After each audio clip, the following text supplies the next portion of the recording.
Ya, chicos. Bien, ¿no va? Estamos enganchando bien contigo ya. Bien, como les iba diciendo, ¿no?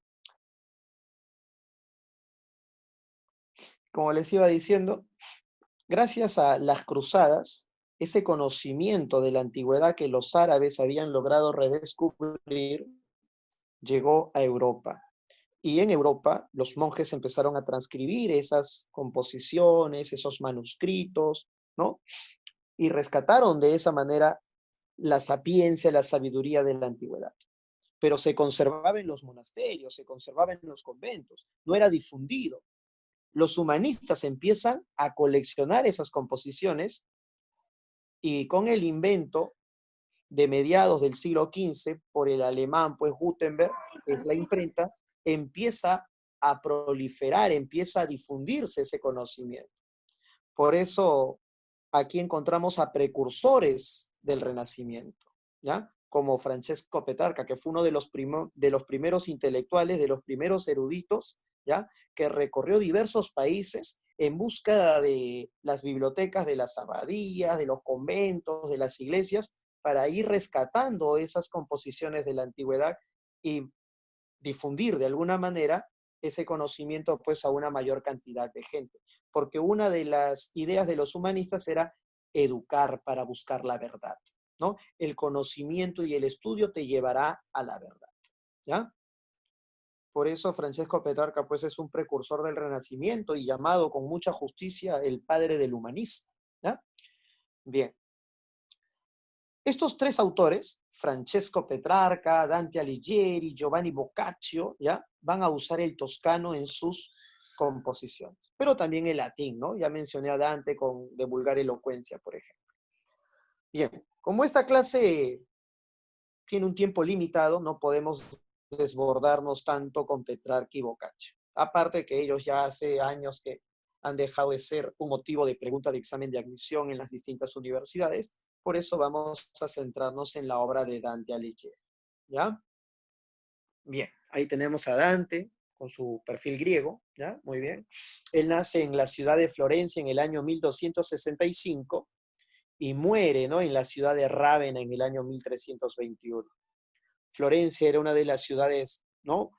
Comercialmente más ricas, más intensas en su actividad, ¿ya? Por eso, posteriormente, Florencia se terminará convirtiendo pues en la cuna del Renacimiento, ¿no? Participó de la vida política de su ciudad. Chicos, ustedes recuerdan, de repente esto lo han visto en el colegio, o quizás cuando estaban en la academia, cuando todavía uno podía ir pues de manera presencial a las academias, ¿no? ¿Cómo se llamaban los partidos políticos que se estaban enfrentando en Florencia y por qué se enfrentaban? ¿Recuerdan ustedes?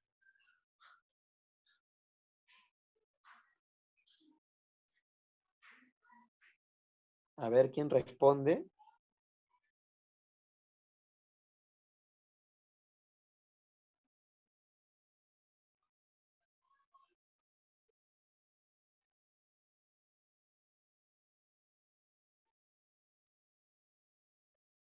A ver, por ahí tengo una respuesta, me parece.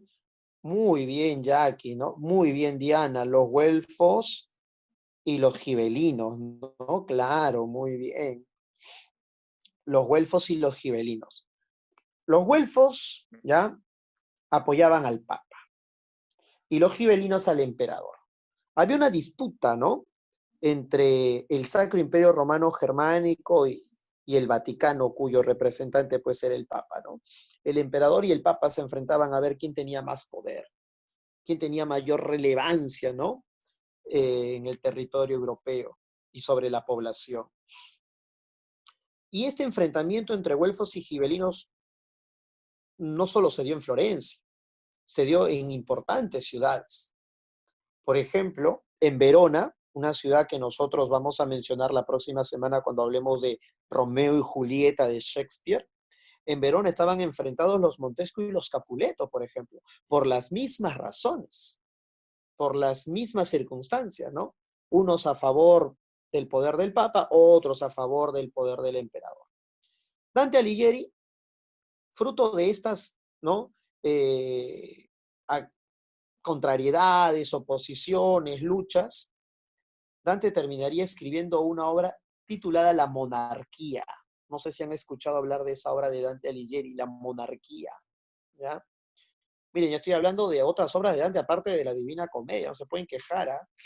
En La Monarquía, Dante Alighieri señala que los dos poderes, el poder del Papa y el poder del emperador, vienen de Dios. Por tal motivo, si el poder del emperador y el poder del Papa vienen de Dios, los dos poderes tienen la misma naturaleza. Entonces, ninguno de los dos puede estar encima del otro.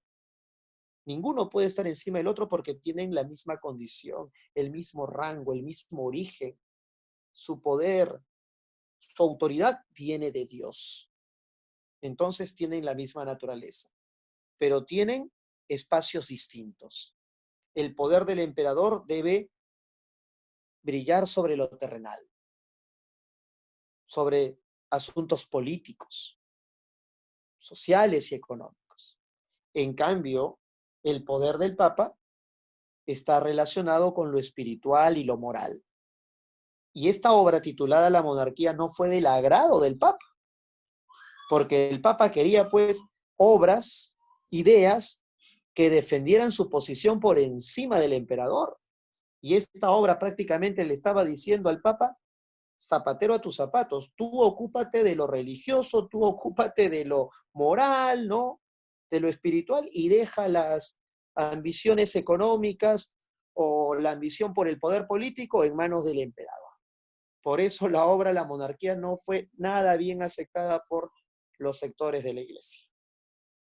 Más lo dieron a Dante todavía, porque esta obra es producto de su etapa de destierro, ¿no? Igual que a Rodrigo Díaz de Vivar, el protagonista del Cantar del Mío, si lo destierran, a Dante también pues lo terminan desterrando, ¿no? Muy bien. Pero ya llegaremos a ese punto. Nos hemos quedado en que nació en Florencia, ¿no? Y que participó de la vida política de su ciudad. En un primer momento, él fue güelfo, y luchando a favor de los güelfos, vencieron a los gibelinos. Los gibelinos fueron expulsados de Florencia. El poder de Florencia, el dominio de Florencia, se concentró en manos güelfas. Y la familia de Dante puede ser una familia güelfa de mucha presencia, de mucha trascendencia. Perteneció a una familia acomodada, Dante Alighieri. Por eso uno de sus maestros, nada más y nada menos, Brunetto Latini. Profe, primera vez que yo escucho Brunetto Latini. Pero Brunetto Latini era uno de los eruditos de su época, uno de los grandes sabios, no solo de Florencia, sino de Europa. Por algo no asistió a las cortes del rey Alfonso X el Sabio, uno de los reyes más importantes de toda Europa. Y en las cortes del rey Alfonso X el Sabio se reunían sabios, intelectuales, eruditos de distintas religiones. Sabios judíos, sabios musulmanes, sabios católicos como Brunetto Latini. Y ese contacto que Brunetto Latini tuvo con los judíos y también con los musulmanes le permitió conocer obras orientales como el Arda Viraf. ¿Ya? Profe, Arda Viraf, lo voy a escribir aquí para que googlees cuando puedas, para que no estés diciendo: mi profe me está sacando nombres raros, extraños, me quiere ver la cara, piensa que soy burro. Me va a vacilar el profe, me está inventando cosas extrañas. Chicos, ustedes me pueden catalogar de cualquier manera, pero de mentiroso no, ¿ya? Si desean, investiguen al respecto. Arda Viraf es una composición persa, aproximadamente del siglo VII de nuestra era. O sea, bastante más antigua que la Divina Comedia, que es una obra del siglo XIV. Y en esa obra, el protagonista, que da título a la obra, Arda Viraf, ¿ya?, realiza un viaje por mundos ultraterrenos similares al infierno, al purgatorio y al paraíso. Y lo hace guiado también, pues, ¿no?, de sus compañías respectivas. Como Dante Alighieri, que atraviesa el infierno, el purgatorio y el paraíso. Guiado por Virgilio, ¿no?, Beatriz, San Bernardo. Por eso, el doctor Miguel Asín Palacios, uno de los grandes investigadores de la obra de Dante Alighieri, señala pues que hay influencia oriental, hay influencia, ¿no?, musulmana, persa en la obra de Dante Alighieri, que muchos trataron de ocultar, porque siendo la Divina Comedia una obra medieval que busca el acercamiento a Dios, pero no a cualquier Dios, sino al Dios católico, ¿cómo pues una obra, ¿no? Una obra europea, occidental, compuesta por un católico para rendirle pleitesía al Dios católico, pudo tener influencia de una cultura infiel como la árabe? Y por eso muchos trataron de esconder esta influencia, ¿no? Para no contaminar con elementos de una cultura enemiga, de una cultura considerada, pues, infiel, equivocada como la musulmana, en una obra tan católica como la de Dante Alighieri. Pero bueno, el tiempo, que es el gran juez de los acontecimientos, de los hechos, y el verdadero iluminador, porque con el tiempo se va descubriendo todo, ya no se puede ocultar más esta influencia, pues, ¿no? Muy bien. Ahora, una cosa es la influencia y otra cosa es la copia. Dante Alighieri se influye, pero no copia, ¿ya? Así que no confundamos una cosa con otra tampoco. Entonces, profe, Dante quiso mucho a Brunetto Latini porque fue un profesor muy bueno que, digamos, de alguna manera proyectó, ¿no?, la potencialidad creativa de Dante Alighieri. Sí, Brunetto Latini también lo acercó, pues, al conocimiento de la lengua toscana y a valorar, ¿no?, este idioma. Y lo incitó a componer obras literarias en dicha lengua, como la Divina Comedia, por ejemplo. Entonces, me imagino, profe, que a Brunetto Latini le habrá reservado un lugar importante, pues, en el paraíso. Bueno, los que conocen un poco de la Divina Comedia, a Brunetto Latini no lo ubica en el paraíso. Entonces, profe, en el infierno lo ubica su profe. En el infierno, qué malo, Dante, qué abusivo, ¿cómo le va a hacer eso a su profe? Es que Brunetto Latini tenía, según, ¿no?, los comentadores, los estudiosos, que Brunetto Latini tenía, pues, inclinaciones eh, sodomitas, ¿no? Es decir, inclinaciones homosexuales. Y en la Edad Media, pues, había mucha intolerancia a ese tipo de prácticas o de orientaciones sexuales. Por eso Dante menciona que su maestro está en el séptimo círculo, ¿no? El círculo de los violentos. Y los sodomitas serán considerados violentos a la ley de Dios y de la naturaleza, que dispone serás varón o mujer o macho y hembra, ¿no? Entonces ahí lo coloca Brunetto Latini, ¿no? Entre los violentos contra Dios y la naturaleza. Muy bien. Siguió los postulados del dulce estilo nuevo. Recuerden lo que mencioné, el dulce estilo nuevo crea, pues, la imagen de la donna angelicata, ¿no? La mujer angelical, la dama ángel, ¿no? Eso es lo que termina proyectando Dante de Beatriz en la Divina Comedia, ¿ya? Les pregunto, chicos, ¿Beatriz en la Divina Comedia es una mujer de carne y hueso o es un ángel? Un Ángel. ángel, ¿no?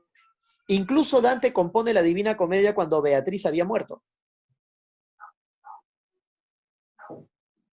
Beatriz Sí. muere y después de la muerte de Beatriz, Dante compone la Divina Comedia. Y mira lo que observa. Ha muerto su amada. ¿Y dónde la imagina Dante? No la imagina en el infierno, tampoco en el purgatorio, la imagina en el paraíso. Y cuando nos permite recorrer el paraíso, no ubica a Beatriz en cualquier lugar del paraíso, sino en una zona privilegiada, la más cercana a Dios. ¿Ya? Zona big del paraíso, ¿no? Zona privilegiada del paraíso, ¿ya? Para Beatriz. Muy bien. Por eso Beatriz en la obra La Divina Comedia es un ser espiritual, porque ya pues había muerto hace algún tiempo cuando Dante escribe pues la Divina Comedia.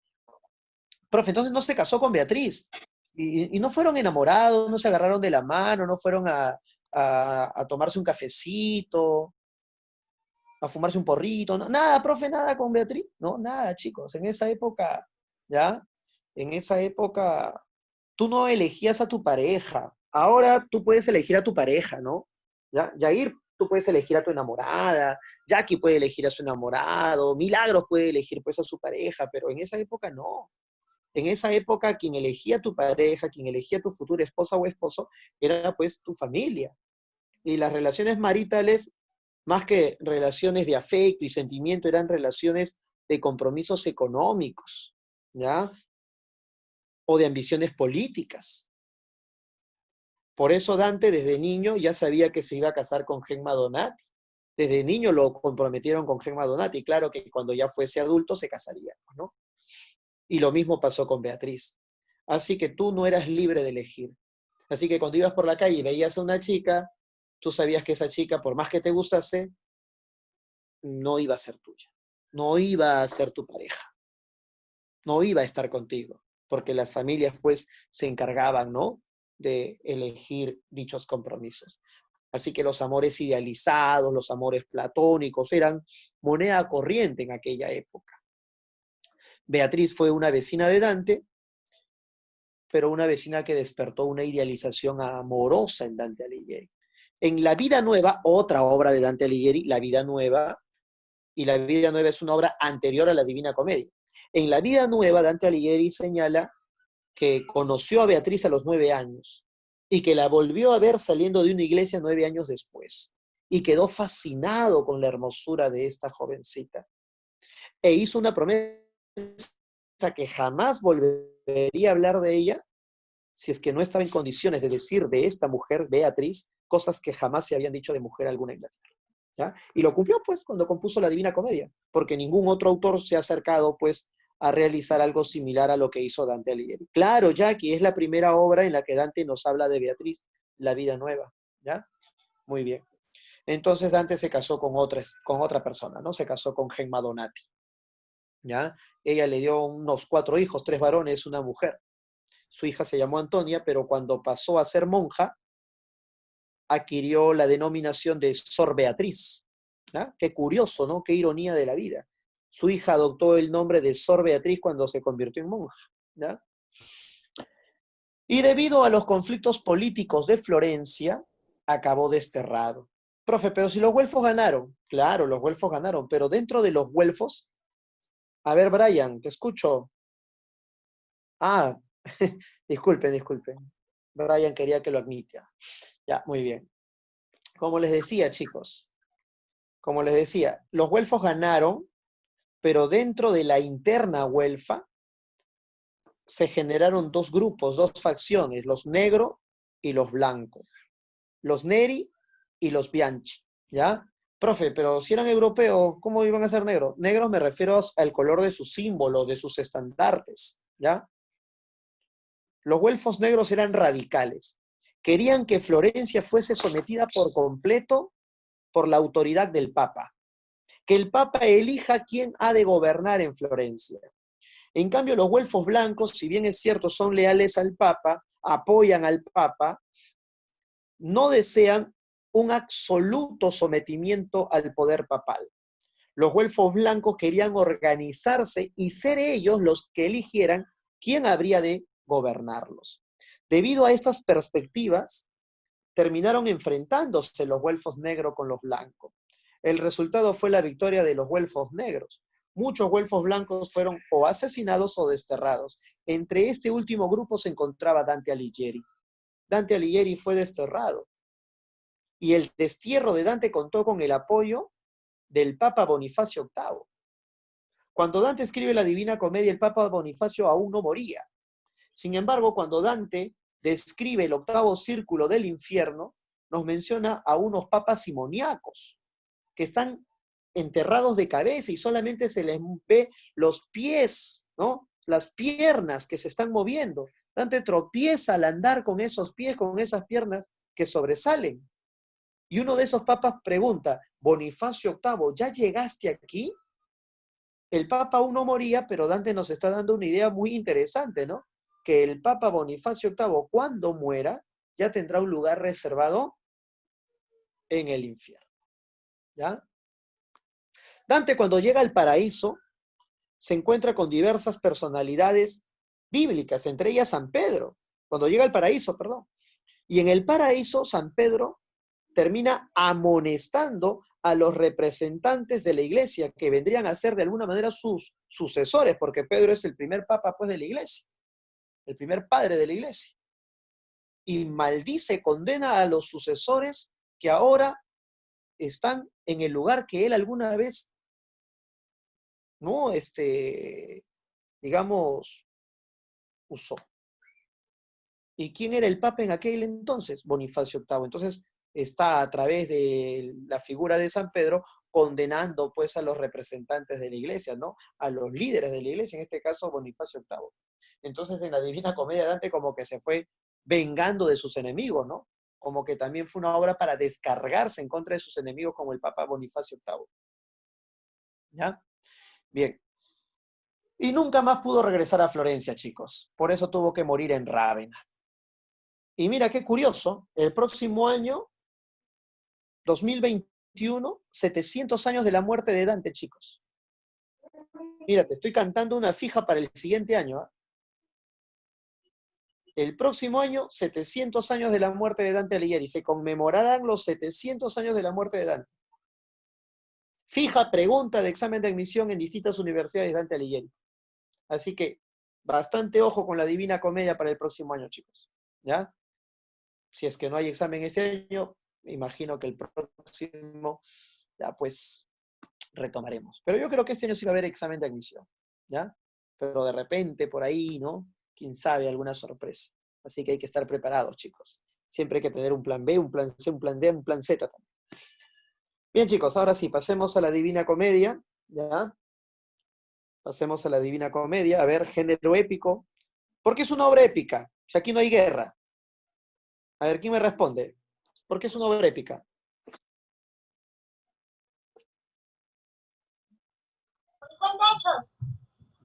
¿Por qué? Narran las hazañas de los héroes. No, yo pregunto, ¿por qué la Divina Comedia, si no es una obra que narra guerras, es una obra épica?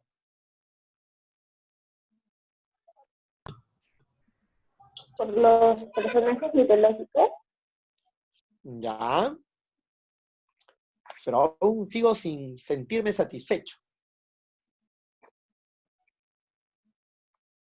A ver, imagínate que esa es una pregunta de examen de admisión. ¿Por qué la Divina Comedia, si no aborda la narración de guerras, de luchas, de enfrentamientos, es una obra épica?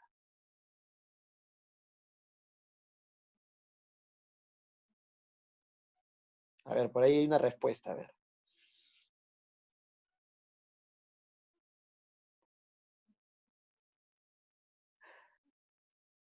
Es Ya, un tipo alegórico. ya, a ver. Por ahí se van Por su, acercando, algunos se por van su acercando. simbología. Ya, a ver, escuchen, escuchen. Cuando nosotros hicimos la primera clase, yo hablé de géneros literarios. Muy bien, David, ahí está la respuesta, porque cuenta, porque relata, porque narra, porque describe una serie de hechos. El género épico no necesariamente tiene que contarte sobre guerras. El género épico tiene como base la narración y la descripción. Y esta obra, a pesar de que usa el verso, y el verso es una forma muy empleada en la lírica, ¿ya? En la composición de poemitas, ¿no? Amorosos, sentimentales, a pesar de que la obra está compuesta en verso, es una obra que característica principal es narrar, describir. Y esa es la base del género épico, la narración y la descripción de todo tipo de sucesos, ¿ya? Sean verosímiles o sean inverosímiles. Pero una obra épica narra, describe. Y esa es la base de la Divina Comedia, una narración de sucesos, ¿ya? Muy bien.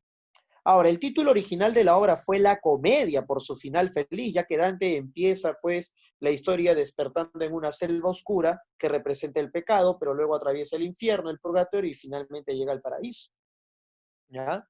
Y si finalmente llega al paraíso muy cerca de Dios, entonces tiene un final feliz. Por eso la comedia, ¿no? Hasta que Boccaccio, como acaba de mencionar nuestra amiga, ¿ya? Nuestra querida amiga Milagros, señala pues que Giovanni Boccaccio, ¿no? Boccaccio, ¿ya? Agrega el adjetivo divina, ¿no? Agrega el término divina y se queda así hasta nuestros días, ¿no? La Divina Comedia. Muy bien.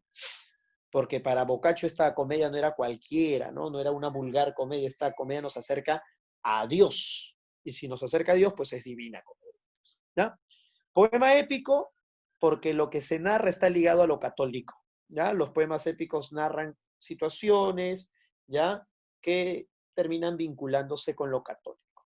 ¿Y qué obra más católica que la Divina Comedia que nos acerca a Dios? ¿No? Muy bien. Ahora, idioma. El idioma es el toscano o italiano, ¿ya? Toscano o italiano. La estrofa que emplea Dante Alighieri es el terceto endecasílabo. Y alguna vez San Marcos preguntó cuál es el verso más típico de origen italiano, y el verso más típico de origen italiano es el endecasílabo. El endecasílabo se usa para los tercetos, para los cuartetos, para los sonetos, para las octavas reales. En la composición de las silvas también está presente el endecasílabo. Si te preguntan cuál es el verso más típico de origen italiano, el verso de 11 sílabas métricas. Y el verso de 11 sílabas métricas se llama verso endecasílabo, ¿ya? Y aquí encontramos 3 versos endecasílabos, que es la estrofa que usa Dante, ¿no? 3 versos endecasílabos, terceto, ¿ya? Por eso resalto esas 3 líneas, esos 3 versos, con otro color, ¿no? Con el color moradito, que a mí me gusta mucho porque me hace recordar mi infancia cuando yo veía Barney, ¿ya? Muy bien, repuesto un poco el cuerpo fatigado, seguí el camino por la yerma loma, siempre afirmando el pie de más abajo, ¿ya? Ese es un terceto, una estrofa de 3 versos. Y no es gratuito, no es porque le da la gana a Dante usar el terceto, lo emplea. Lo emplea porque tiene una carga alegórica el número 3. Recuerda que el 3 también está relacionado con las partes de la obra, infierno, purgatorio, paraíso. El número 3 se vincula con las 3 fieras que se le aparecen en la selva oscura a Dante, la loba, el león, la pantera, con los 3 rostros de Satanás, ¿no? El amarillo, el rojo y el negro, ¿ya? El número 3 aparece de manera reiterada en la obra, porque está ligado a lo divino, el Padre, el Hijo y el Espíritu Santo. El número 3, pues, tiene esa carga simbólica, ¿no? La Santísima Trinidad. Incluso los 14.233 versos de la obra, te invito a que lo dividas entre 3. Y te vas a quedar sorprendido con la respuesta. La respuesta es una cifra que posee una parte decimal 3 periódico puro. Hasta en ese detalle, ¿no? Hasta en ese particular detalle, ¿ya? Había reparado Dante Alighieri. Alegórico es justamente el uso de símbolos. Dante nos va transmitiendo, un ratito chicos, Dante Alighieri va transmitiendo mensajes a través de símbolos. Por ejemplo, ¿cómo empieza la obra? Con un Dante despertando en una selva oscura, ¿ya? Dante despierta en una selva oscura. Dante al despertar nos da un mensaje. ¿A ti no te ha pasado que alguna vez te has distraído en clase y por ahí el profesor te ha dicho, a ver, jovencito, a ver, señorita, despierte, pues, estamos en clase? O sea, que te des cuenta del error que estás cometiendo. Porque en clase no te puedes distraer, pues. No puedes estar usando tu celular en clase. Bueno, en esta clase sí, pues, no tienes que usar tu celular, pero en una clase convencional no vas a usar tu celular, pues, ¿no? Más aún para whatsappear o estar jugando. Vas a poner a jugar Dota, pues, en clase, ¿sí? ¿Ya? Entonces, si el profesor te dice, oye, no te distraigas, despierta, es porque te está diciendo, oye, date cuenta de algo, ¿no? Date cuenta de tu error. Entonces, cuando Dante despierta, ¿qué representa eso? Que Dante se da cuenta de algo, que Dante se percata de algo, ¿no? Y luego, ¿dónde despierta? En una selva oscura. Para los católicos, ¿qué representa lo oscuro? Satanás, ¿cómo es llamado? El rey de las tinieblas. Entonces, ¿lo oscuro qué representa? ¿Lo bueno o lo malo? A ver, respondan, chicos. Lo malo. Lo malo, pues, lo pecaminoso, lo peligroso. Entonces, cuando Dante despierta en esa selva oscura, ¿de qué se da cuenta? ¿De que su vida es buena o que es mala? Mala. Es mala, claro, que está perdida por el pecado, pues. Entonces, en algún momento Dante escribió de manera expresa, de manera, pues, explícita, Dante se dio cuenta de que su vida era mala. ¿De manera explícita lo dice? No. No, de manera explícita no lo dice. Este mensaje tú lo comprendes, lo interpretas por los símbolos que Dante emplea. A eso se le llama alegórico. Usar símbolos para transmitir tu mensaje. O sea, indirectamente. Claro, de alguna manera indirecta, de una manera implícita, ¿no? El mensaje es implícito en una obra alegórica. Interpretación. Claro. Directamente explícito. necesita de la interpretación, pues, del público lector, ¿no? Alegórico, implícito.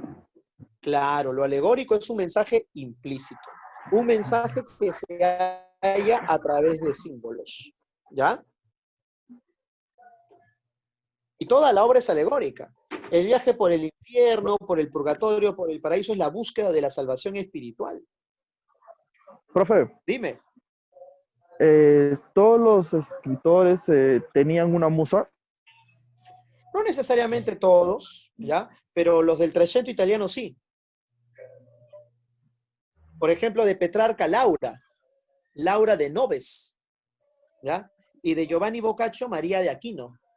Por eso a veces Boccaccio le decía, María de Aquino le decía, ¿ya?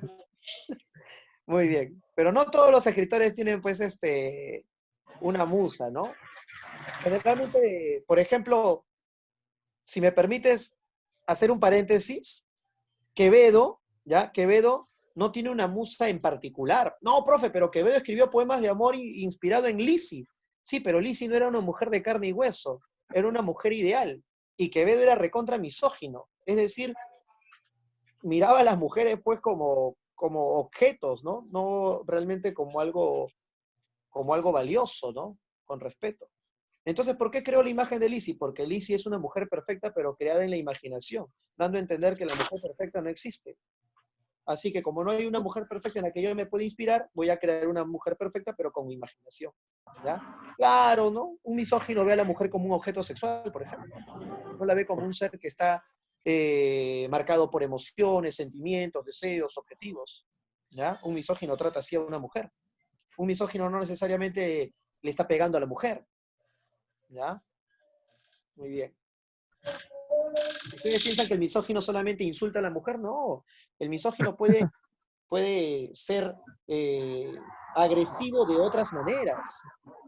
Te puede agredir convirtiéndote en un objeto sexual. Solamente te busca para tener sexo. Entonces eso lo convierte en un ser misógino, ¿no?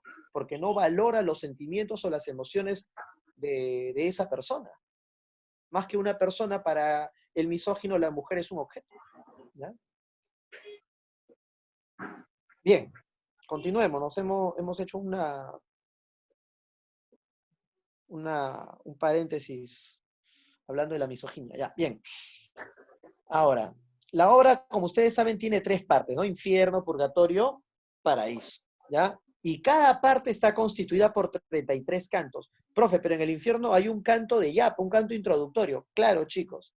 ¿Por qué hay ese canto introductorio? Porque Dante, ¿dónde despierta? En la selva oscura. ¿La selva oscura es el infierno? No, todavía no llega al infierno Dante. Ese primer canto donde Dante nos da a conocer su despertar en la selva oscura es un canto introductorio. Luego usa 33 cantos para narrarnos sus vivencias en el infierno. Luego otros 33 cantos para narrarnos sus vivencias en el purgatorio y los últimos 33 para narrar acontecimientos del paraíso.